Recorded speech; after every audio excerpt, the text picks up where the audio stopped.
Boatworks Today is sponsored by Total Boat and Alexial Yacht Coatings, as well as supported by the generosity from the beautiful folks over on Patreon. Thank you so much. Well, I did it. Ooh, look at me all fancy. But now what? So I am a little bit late getting this update put together here. I had originally told the folks over on Patreon that I would try and just do it, just check in real quick with an update, just to let everybody know that I didn't die, how everything went, and yada yada. And right now is day 7, and actually to the hour, 7 days ago right now, I was out cold getting my shoulder rebuilt. And I'm kind of glad that it worked out the way that it did with me not doing an update right away, because the story for me then would have been quite a bit different than the story for me on day 7. So let me back up just a little bit to give some context here. Now, going into this, I have never had surgery in my life. I've been put down, or put out, not put down. That's wrong meaning there. But I've been put out, for short periods of time when I was younger, to have bones reset and that kind of thing. But I've never been put out for an extended period of time, like an hour and a half, plus. So going into this, I was just a little bit nervous. Not over the top nervous, but the stress level was definitely there. So checked in at the hospital on Thursday morning, and after you get in, get settled, the main nurse came in, and I didn't recognize her at first, but she walked in, she's like, "Holy shit, it's you!" And it kind of took me a second. Turns out this is a girl that I went to high school with. So Gina, thank you very much for that. Now, that little introduction did a lot. That took the stress level from here right down to here. I mean, just the way that she walked in and introduced herself, I'm like, all right, I can speak and talk openly here. I'm with my people. That went a long ways. So she came in and did her thing. While I was still nervous, I tried to have a little bit of fun with this, as you can see here. One of the things that I tend to do is I mask nervousness. I try to mask it with humor. And well, I was a little bit of a clown that day. So I got some good laughs out of the rest of the staff. So mission accomplished, and it helped me as well. So the procedure itself took about an hour and a half. And the way that we started this was they put in a nerve block. Now, again, I don't have a thing against needles. I do, however, have a thing against needles getting stuck in my neck. So the nerve block went in somewhere right in here. Wasn't a real fan of that one, but it turns out that was a very good thing. So I didn't know this going into it, but whenever you're given a nerve block, that means that they don't have to use as much sedation for the actual operation.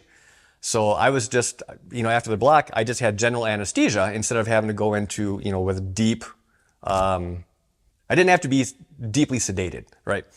So the positive part about all that is that the recovery was super quick. So after the procedure was done, after I woke up, I was talking, clearly, at least in my mind, it sounded pretty clear, but I was talking pretty clearly after 10 minutes, and 15 minutes afterwards, I was walking around on my own, a little heavy, my legs felt a little heavy, but I was walking around by myself 20, 25 minutes after waking up. So I thought that was pretty cool.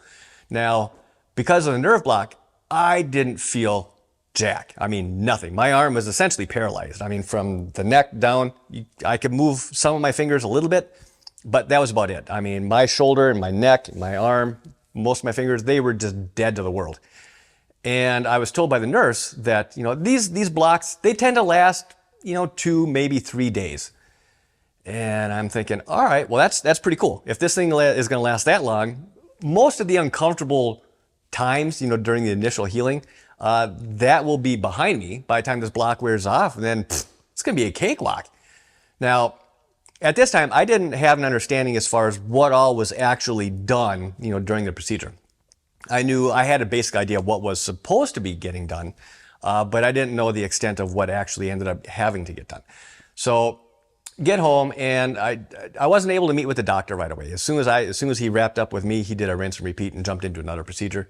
Now, if I wanted to stick around by the hospital for another hour and a half, I certainly could have and then met with him, but I was drained. Just get me the hell out of here. I don't like hospitals. I appreciate what they do and what happens there, but I don't enjoy particularly hanging out in the hospital. So packed up and home we came. home we went. And, that evening I was able to read the written summary of what actually happened. And it was a little bit more entailed than what at least what I was anticipating having to have done. So what I ended up having done was I had 4 tears. One of them had almost completely separated. It had progressed a little bit more since I had the MRI, a month and a half, 2 months ago. But it hadn't separated. So that was a little bit more entailed. I had to have 2 tendons or muscles. Don't ask me which ones. I don't understand this. I had to have 2 things relocated. I know that one of them was my bicep. And then I had to have one other thing relocated. And then they tied those down with 5 anchors into the bone, and then 2 bone staples. Let's see, what else? They also had to remove the bursa, which the cushion in the joint. Now that it's gone, I don't know what that means. I won't. I don't know if it's bone on. I don't know. I'll find that out here in 5 weeks. And then they had to shave off a lot of bone. I mean, the way that it was worded was an excessive amount of bone was removed. So, all right. So, going into this again, I'm still under nerve block. So I'm thinking, all right, well, this is going to be cool. But again, I'm thinking back to, all right, the nurse said 2 to 3 days for the nerve block. So that's what I was anticipating, right? Well, 26 hours later, the nerve block wore off. And let me just tell you, when that wears off, things go from 0 to 100 real quick. Like in the matter of 40, 50 minutes, you went from being dead to the world to, holy shit, this is real. So that was a thing. And up to that point, I wasn't taking any drugs.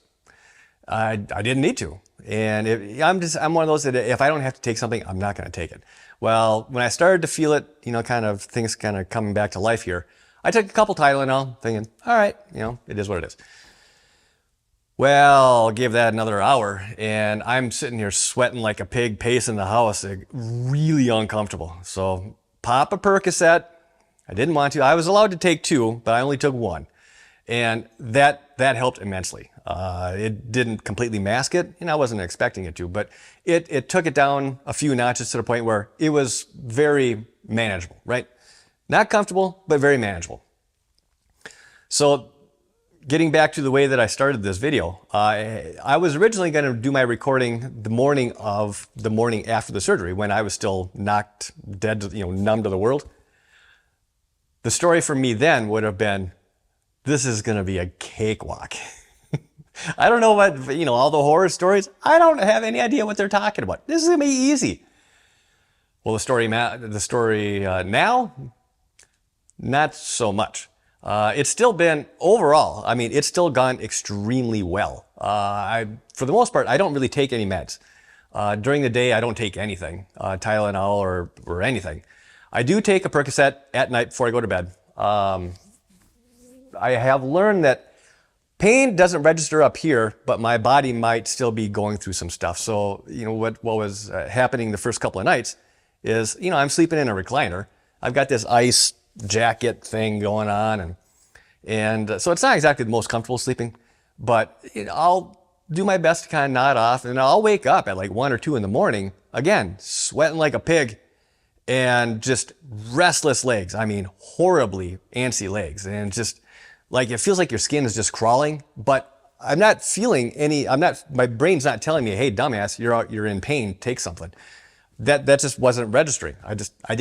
My head wasn't telling me that I was in pain, but my body was definitely working through something. So tried to, kind of shake that one off for a little bit. Now I'm like, you know what, screw it. I'm taking a Percocet. Wow. Those things work amazingly well and amazingly quick. So I took the first one, at nighttime. Half an hour later, I was sound asleep. I slept like a friggin' baby. And honestly, from that point on, it's been pretty comfortable. Even, the next three or 4 days, I'm still not taking anything during the day, but I have learned to take a Percocet before I go to bed at night. And it's been pretty good. You got your little stupid, I shouldn't call them stupid, but these real basic little, they're not really stretches, but you're swinging your arm and, opening and close your hand, just basic stuff, right? So I'm doing that, 2 or 3 times a day. And again, no pain, and I'm not taking any meds. So I think a lot of that comes down to the skill of the surgeon and the staff. And I'm just going to say those guys did amazing work. The next day, well, when I was finally able to take a shower after 2 days, that was the first time I was able to see what was actually done, on my shoulder. I mean, I was all loaded up. I looked like a football player with all the padding and gauze and crap they had wrapped around me. So I was able to get that off and actually get a view for the first time. And honestly, I was pleasantly surprised. Now, I'm going to show a picture here. It's not gruesome at all. It's just got 4 holes in my shoulder. They're all stitched up. There's no blood. There's nothing like that. So, but if you are a little squeamish, my oldest daughter, she didn't even want to come in the room and take a look. My oldest one was all over that. I mean, she wanted to touch it. I'm like, hands off, right? So, but overall, I had really little to no swelling. I mean, given everything that they did in there, very, very surprised about that.